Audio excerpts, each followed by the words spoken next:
Have you ever wondered what it would be like to be a sperm? Or am I just weird that way? The Great Sperm Race, a TV documentary produced in the UK, seeks to answer this very question. It presents human conception from the vantage point of the sperm, starting in the testicles and following the sperm along the arduous journey through the male and female reproductive tracts to its own holy grail, the egg. It was Antony van Leeuwenhoek, a 15th century microscope maker, who actually first discovered sperm while testing one of his devices. And because of this chance discovery, it has been said for many years that van Leeuwenhoek created something with his own hands, and that device led him to the secret of creation. He named his new discovery animalcules, a word for creatures at that time. Once discovered, scientists began to study sperm with much intensity to discover what it was made of, how it worked, and then uncover the process that made human life possible. Through this research, many things were seen and uncovered for the first time, including the incredible journey sperm take in order to fertilize a woman's egg. It starts with semen itself, a mix of sperm and other liquids and solids that protect and help the sperm on their journey. Semen starts as a gelatinous blob called a seminal clot, which adheres to the inside of the vagina. Like jelly, it is thick and gelatinous, but that quickly changes. Soon the semen liquefies so that the sperm can move and swim away and pass through the uterine canal. Along the way, sperm attach themselves to various things in a manner similar to the way Velcro works, according to Dr. David Miller, reader in molecular andrology in the School of Medicine at the University of Leeds. They can attach and release with ease due to carbohydrate-binding proteins. They attach to the epithelial cells lining the oviduct, where they stay and can quickly detach and move when ovulation gets closer. In short, they can stay attached in the woman for a couple of days at least before she ovulates, detach and move closer to the egg when ovulation does occur, and then attach again to the egg. It's an uphill battle all the way until one strong and determined sperm manages to attach itself to the egg. Within seconds, the sperm is engulfed by the egg. This is a process called phagocytosis by scientists, meaning that the sperm is ingested or engulfed by the egg. After this happens, the sperm's nuclear envelope disintegrates and the sperm and egg become a one-cell embryo, as reported by Story in 1995 and Evans in 2001 respectively. From there, creation begins as the sperm-egg interaction initiates a single cell to be formed and then to be divided and duplicated many times over. This causes both differentiated and undifferentiated cells to be formed on the outside and inside of the growing cell mass, respectively. Differentiated cells implant the growing embryo to the uterine wall and form the placenta to protect the baby to come. While undifferentiated cells have the ability to become everything that the new human body needs, from hair to eyes to the heart, lungs, sex organs and much more, it's truly a miracle of nature from start to finish. And the Holy Qur'An stated every single step with incredible accuracy 1400 years ago.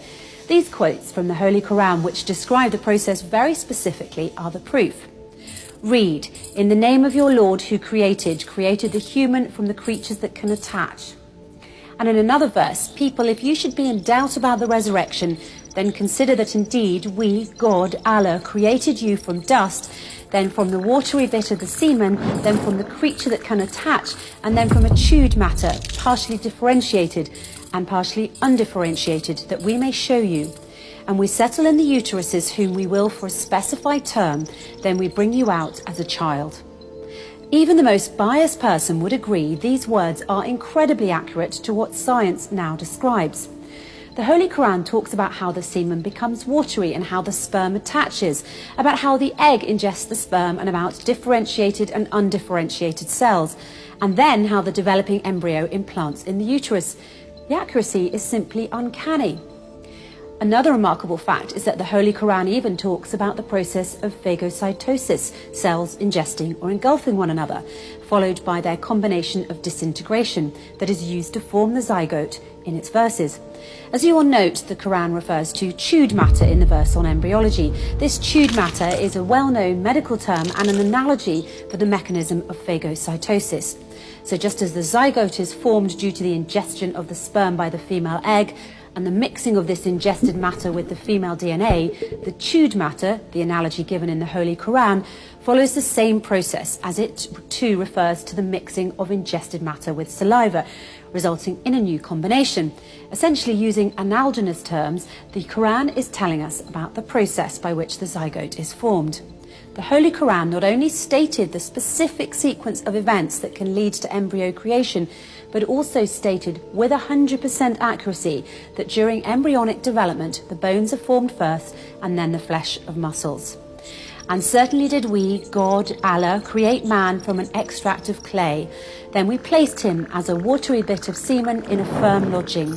Then we made the watery part of the semen a creature that can attach. Then we made the creature that can attach a chewed matter. Then we made the chewed matter bones, and we covered the bones with flesh. Then we developed him into another creation. So blessed is Allah, the best of creators. In Developmental Approaches to Human Evolution, published in 2016 by Professor Julia Bauner from the Department of Anatomy and Cell Biology at the University of Sichuan, and Professor Campbell Rowlian in Anatomy at the Department of Comparative Biology and Experimental Medicine in the Faculty of Veterinary Medicine at the University of Calgary, we find research that is consistent with the Qur'an's claims. The two professors studied homologies, evolution, and the development of the striated muscles of all of the major groups of vertebrates and the spatial associations between them and bones, cartilages. They stated that among tetrapod groups, humans are tetrapods by the way, the signalling for limb and bone development usually precedes that for muscle development. Cartilage in general is present prior to muscle formation, and somatic limb muscle progenitor cells apparently do not carry intrinsic positional information. They also stated that there are studies that suggest that the presence of the first tissues formed during limb development, condensations that will give rise to bones, may provide the positional signalling for the subsequent development of soft tissue. When you think about all that, it's hard not to admit that embryology is truly a miraculous process. And just as miraculous as the process itself is the fact that the Qur'an, a book revealed in the 6th century, described this intricate process so accurately all those years ago.